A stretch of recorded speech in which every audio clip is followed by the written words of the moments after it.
చూస్ country delight, live better. ఇప్పుడే country delight app ని download చేసుకోండి.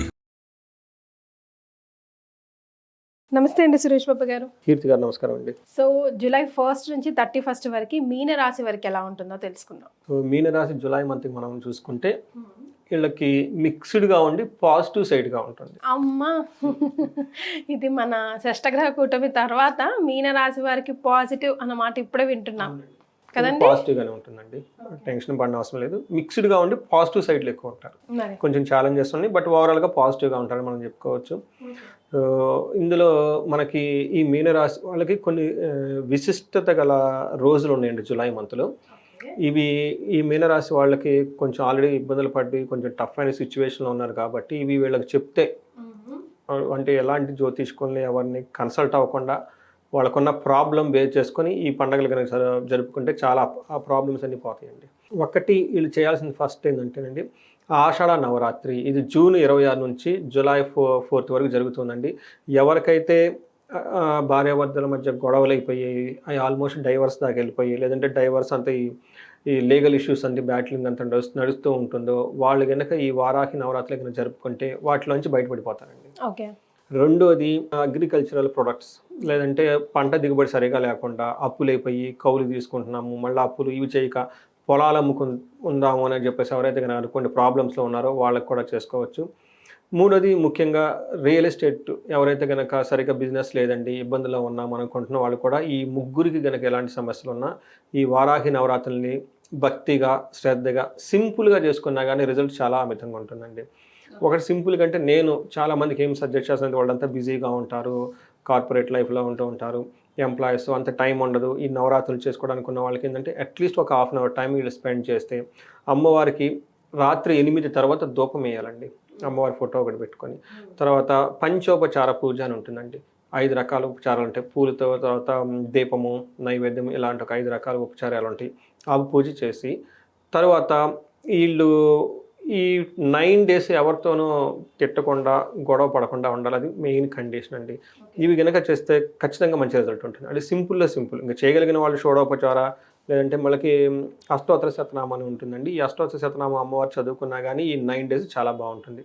ఇంతవరకు చేసుకొని చేయగలిగిన వాళ్ళు, రెగ్యులర్గా హ్యాబిట్ ఉన్న వాళ్ళు షోడోపచారాలు చేసుకున్న వాళ్ళు ఉపవాసాలు ఉన్నాయి, ఇంకా వాళ్ళు ఏంటంటే ఎవరికి కానీ బట్ మినిమం టు మినిమం ఎంతన్నా చేసుకోగలిగితే చాలా బాగుంటుంది. రెండోది గురు పూర్ణిమ రోజు జూలై 10న వీళ్ళకి గురువు అంత అనుకూలంగా లేరు. వీళ్ళు ఖచ్చితంగా ఆ రోజున వీళ్ళకి చదువు చెప్పిన గురువులు కానివ్వండి, మఠాలు కానివ్వండి, ఆశ్రమాలు ఇలా వెళ్ళిపోయేసి అక్కడ టైం స్పెండ్ చేసి వాళ్ళ దగ్గర సాష్టాంగ నమస్కారం చేసి ఆశీర్వాదం తీసుకుంటే కలిసి వస్తుంది. తర్వాత నాగపంచమి ఉందండి. ఎవరికైతే పిల్లలకి కలగకుండా ఇబ్బంది పడుతున్నారో, లేదంటే మిస్క్యారేజ్ అవుతుందో, పిల్లలకి తల్లిదండ్రుల మధ్య గ్యాప్ ఉంటుందండి. వీళ్ళు సరిగ్గా పలుకోకుండా, వీళ్ళు వాళ్ళకి రెస్పాండ్ అవ్వకుండా, లేదంటే పిల్లల ద్వారా పెద్దలు ఇబ్బంది పడుతూ ఉంటారు కొంతమంది. అలాంటి వాళ్ళు కూడా ఇది జనరల్గా మానసాదేవి కోపం వస్తే ఇది జరుగుతూ ఉంటుందండి. మానసాదేవి ద్వాదశ నామ స్తోత్రం అని కూడా ఉంటుంది. ఇది చదువుకుంటూ ఉండాలి. దీనితో పాటు నాగపంచమి రోజున మనకి పొట్టలో పాలు పోసి నాగదేవతలకు పూజ చేసినా కానీ అవి ఆ ప్రాబ్లమ్స్ నుంచి బయటపడిపోతారండి. ఇంతేకాకుండా తొలి ఏకాదశి, చాలామందికి తొలి ఏకాదశి ఎందుకు జరుపుకోవాలని విశిష్టత దాని గురించి చూసుకుంటే ఇంట్లో కంటిన్యూస్గా ఏదో ఒక ప్రాబ్లం ఉంటుందండి. ఒకరికి హెల్త్ బాగుంటుంది, ఇంకొకరికి బాగోదు, ఒకరికి బాగుంటుంది, ఇంకొకరికి బాగు, ఏదంటే ఏదో ఒక ప్రాబ్లమ్స్ కంటిన్యూస్గా ఒక లూప్లో పడిపోయి ఉంటారండి. ఆ ప్రాబ్లం ఎప్పటికీ తెగదు వీళ్ళకి. అలాంటి వాళ్ళు వాళ్ళ ఇంట్లో కనుక నివసిస్తున్న ఇంట్లో మహాన్యాసపూర్వక ఏకాదశి రుద్రాభిషేకం చేయించుకొని దానితో పాటు వీళ్ళు వేద ఆశీర్వాదం కనుక తీసుకుంటే ఆ నెగిటివ్ వైబ్స్ అన్నీ పోయేసి ఆ ప్రాబ్లమ్స్ నుంచి బయటపడిపోతారు. ఇలా 4 రకాలైన సమస్యలు ఈ 4 ముఖ్యమైన పర్వదినాలు కనుక చేసుకుంటే వాటి నుంచి బయటపడిపోతారండి. రైట్. ఇప్పుడు మీనరాశి కనుక మనం చూసుకుంటే పూర్వభాద్ర 4వ పాదం, ఉత్తరాభాద్ర 1, 2, 3, 4 పాదాలు, రేవతి 1, 2, 3, 4 పాదాలంతా ఇందులో ఉంటారు. పేరు బలం కనుక చూసుకుంటే వీళ్ళకి ది, దు, షం, ఝ, దా, దే, దో, చాచి లెటర్స్ అంతా కూడా మీనరాశిలో ఉంటారు. గ్రహస్థితిని ప్రకారం కనుక చూసుకుంటే 2 గ్రహాలు మారుతున్నాయండి. ఒకటి సూర్యుడు, రెండోది శుక్రుడు అని చెప్పుకోవాలన్నమాట. శుక్రుడు చాలా యోగ్యతను ఇస్తున్నాడు, వీళ్ళకి కుజుడు కూడా చాలా యోగ్యతను ఇస్తూ ఉన్నారు. సూర్యుడు మిక్స్డ్ రిజల్ట్ ఇస్తున్నారు అన్నమాట. అందుకని చెప్పేసి నేనేం చెప్పిన వీళ్ళకి మిక్స్డ్గా ఉండి బాగా యూజ్ అవుతుందని చెప్పుకోవాలి. గురువు కూడాను వీళ్ళకి 4వ ఇంట్లో ఉన్నప్పటికీ జూన్ మంత్ వీళ్ళకి మంచి అవకాశాన్ని కలిగిస్తూ ఉన్నాడు. బంధువుల నుంచి రక్షణ, సపోర్టు ఇవన్నీ తీసుకొస్తున్నారనమాట. మీరు ఇందాక చెప్పుకున్న తర్వాత మీనరాశి వాళ్ళకి చాలా రోజుల తర్వాత ఒక పాజిటివ్ వైబ్స్, చక్కగా ఉండే మంత్ అని మనం చెప్పుకోవాలన్నమాట ఈ అదే. మంత్. కొంచెం ఛాలెంజెస్ ఉన్నాయి, అవేందో చూద్దాం. వీళ్ళకి సూర్యుడు 5వ ఇంట్లో ఉండి 11th హౌస్ చూడటంతో ఇది మిక్స్డ్ రిజల్ట్ అని చెప్పాలి. ఫస్ట్ వీళ్ళకి మనీ ప్రవాహం చాలా బాగుంటుంది. ధన ప్రవాహానికి సంబంధించిన కొత్త కొత్త సోర్సెస్ ఇన్కమ్ అంతా వాళ్ళకి కనిపిస్తూ ఉంటుంది. ఛాలెంజెస్ ఎక్కడ ఉంటాయంటే మనకి ఏం చెప్తారంటే దేహలాస్యం, మనస్తాపం, సుహృత్వేషం, ధనవ్యయం, బుద్ధి చాంచల్యం ఆప్నోతి, పంచమే రవి సంయోతి అని చెప్తూ ఉంటారు. దీని ప్రకారం ఏం చేయాలంటే శరీరానికి అలసట, సోమరితనం ఉంటుంది. ఈ పని చేద్దామా వద్దా అన్నట్లు ఉంటారు. తర్వాత చేస్తే ఏమవుతుంది, వీళ్ళకి శత్రువుల మైండ్ సెట్ ఈ మంత్. అంతేకాకుండా స్నేహితుల వల్ల ఇబ్బందులు వచ్చే అవకాశం ఎక్కువగా ఉంటుంది. బుద్ధి చాంచల్యం, ఈ పని చేద్దామా వద్దా, వెళ్తే ఏమవుతుంది లేకుంటే ఏమవుతుంది అని టూ మచ్ ఆలోచించేసి ఎక్కువ ఎటు చేయకుండా ఆగిపోతారు అనమాట. అందుకని చక్కగా పెద్దవాళ్ళని కన్సల్ట్ అయ్యి మంచి పాజిటివ్ ఎనర్జీతో స్టార్ట్ చేస్తే వర్కౌట్ అయిపోతుంది. కుజుడు వీళ్ళకి చక్కటి మంచి యోగ్యతని ఇస్తున్నాడు. 6వ ఇంట్లో కుజుడు ఏమని చెప్తారంటే మనోల్లాస ధర్మసిద్ధి, అనుకున్న ప్రకారం అన్ని పనులన్నీ జరిగిపోతుంటే మనసంతా చాలా హ్యాపీగా ఉంటుంది. మన మహర్షులు ఏం చెప్తారంటే 6వ ఇంట్లో ఉండటం వల్ల ధనలాభం, వస్త్రలాభం, ధాన్య లాభం, యశోతద, కీర్తి ప్రతిష్టలకు పెరుగుతాయి. వీళ్ళ యొక్క ఏ పని చేసినా సక్సెస్ఫుల్గా ఉండేసి అందరూ అప్రిషియేట్ చేస్తారు అన్నమాట వీళ్ళని. అంతేకాకుండా వీళ్ళకి ఒక్క విషయంలో జాగ్రత్తగా ఉండాలి, డిసీజెస్ వచ్చే అవకాశం ఎక్కువగా ఉంటుంది. భార్యాభర్తల మధ్య గొడవ వచ్చే అవకాశం ఎక్కువగా ఉంది. మనకి శుక్రుడు కనుక చూస్తుంటే వీళ్ళకి 3వ ఇంట్లో ఉండి మంచి సపోర్ట్ ఇస్తూ ఉంటారు అని మనం చెప్పాలి. ఏ విధంగా అంటే వీళ్ళకి గౌరవం బాగుంటుంది, వీళ్ళ మాటకి విలువ పెరుగుతుంది.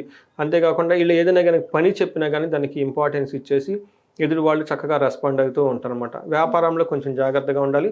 బట్ లవ్, ప్లేజర్స్, తర్వాత గుడులు విజిట్ చేయటం, లాంగ్ ప్రయాణాలు ఇవన్నీ వీళ్ళకి బాగా కలిసి వస్తాయండి. రైట్. మరి నక్షత్రాల ప్రకారం ఎలా ఉందండి వీళ్ళకి? నక్షత్రం ప్రకారం చూసుకుంటే వీళ్ళకి చాలా విషయాల్లో పాజిటివ్గానే ఉందని మనం చెప్పుకోవాలి, మిక్స్డ్గా ఉందని చెప్పుకోవాలి. పూర్వభాద్ర నక్షత్రం కనుక చూసుకుంటే వీళ్ళకి ఫస్ట్ ధనలాభం ఉంటుంది, ధన ప్రాప్తి ఉంటుంది.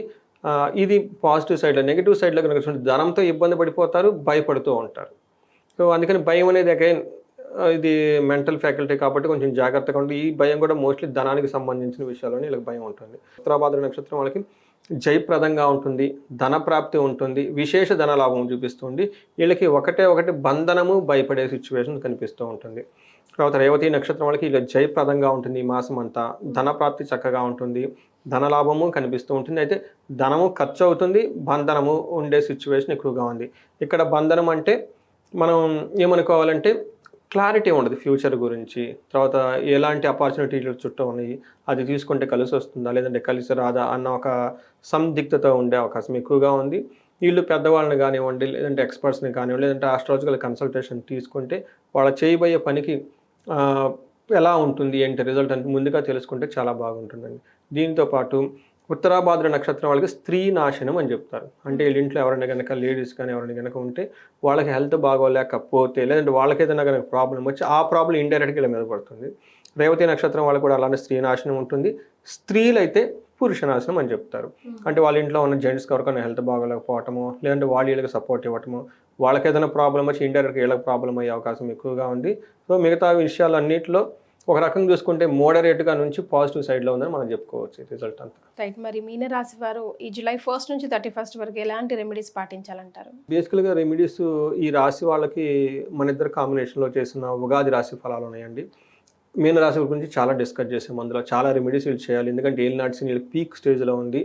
చాలామంది భార్యాభర్తలు సపరేట్ అయిపోవటం, డైవర్స్లకు అప్లై చేసుకోవటము, ఇళ్లలో గొడవ పడటము, ఇవన్నీ చాలా జరుగుతున్నాయండి. ఈ నక్షత్రాలకు ఆల్రెడీ సెకండ్ ఫేజ్లోకి రావడంతో చాలా ఇంటెన్సిటీగా ఉంది తీవ్రత. అందుకని ఆ రెమెడీస్ చేసుకుంటూ ఈ పర్టికులర్ జులై మంత్ కనుక వీళ్ళకి సుదర్శన హోమం చేయించుకున్నా, లేదంటే విశేషంగా లక్ష్మీ కుబేర హోమం చేయించుకున్నా చాలా బాగా కలిసి వస్తుంది.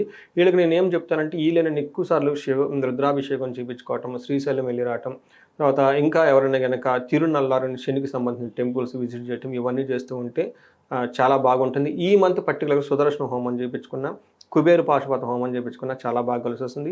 ఎక్కువగా వీలైతే ఈ మనం ముందట్లో చెప్పుకున్నాం కదండి ఆషాఢ నవరాత్రులు, తర్వాత ఈ రెమెడీస్ కూడా చేసుకుంటే చాలా బాగుంటుంది. శ్రీశైలం వెళ్ళొస్తే చాలా చాలా కలిసి వస్తుంది. రైట్. సో మీన రాశి వారికి కొంచెం పాజిటివ్ నోటే ఉంది, లేని వాళ్ళు ఇలాంటి రెమెడీస్ పాటిస్తే బాగుంటుంది. కరెక్ట్ అండి. చాలా సంతోషం అండి. ద్వాదశ రాశిలో భాగంగా జూలై 1 to 31 వివిధ రాశుల వారికి ఎలా ఉందో వివరించి రెమెడీస్ని కూడా సూచించారు. ధన్యవాదాలు సురేష్. ధన్యవాదాలు.